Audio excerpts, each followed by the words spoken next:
2023 में जो bill pass किया था उस बिल में लिखा था कि पहले जनगणना के बाद ये बिल लागू होगा।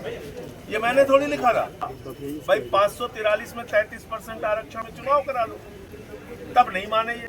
543 में 33% आरक्षण देना हो, टुकड़े टुकड़े गैंग की तरह को तोड़ने की जो कार्रवाई आप कर रहे हैं, उत्तर का झगड़ा कराने की कोशिश, जो बंगाल की सीटें आप कम कर रहे हैं, तमिलनाडु की सीटें आप कम कर रहे हैं, उड़ीसा की सीटें आप कम कर रहे हैं, ये किससे पूछ सेंसस कैसे माना जाएगा? ये 2023 में जो बिल पास किया था मोदी जी ने किया था। मोदी जी ने उस बिल में लिखा था कि पहले जनगणना होगी, फिर डिलिमिटेशन होगा और 29 के बाद ये बिल लागू होगा। ये मैंने थोड़ी लिखा था। 2023 का बिल पढ़ लीजिए। तब हम लोगों ने कहा भाई 543 में 33% आरक्षण आज दे दो, 24 में चुनाव करा लो, तब नहीं माने ये। आज फिर हम दोहरा रहे हैं, कल लेके आओ स्पेशल सेशन, एक दिन का और बढ़ा दो, अभी तो है कल का सेशन। 543 में 33% आरक्षण देना हो, आज दे दो, आज दो।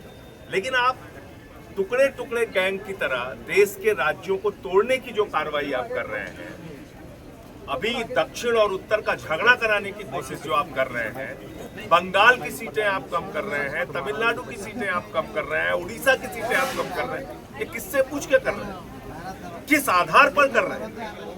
2011 का सेंसस कैसे माना जाएगा? आप तो कह रहे हैं 26 में जाति जनगणना आपने शामिल किया, 11 में तो जाति जनगणना शामिल है नहीं, तो आप कैसे उस सेंसस के आधार पे कर देंगे सीटों को बढ़ाने का काम? गिरिराज कह रहे हैं कि सड़कों पर उतरेंगे अब वो लोग। करते ना, सड़कों पे उतरे, टंकी पे नाचे, जो मन में आकर सर राहुल ने आज चढ़ के नाचे। सर राहुल गांधी ने आज काफी कुछ कहा, जादूगर तक कहा है।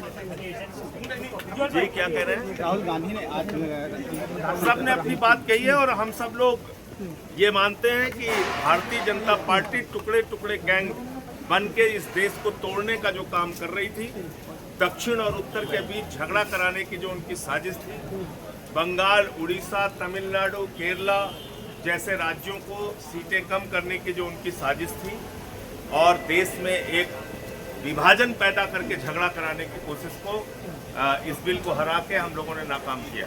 Thank you.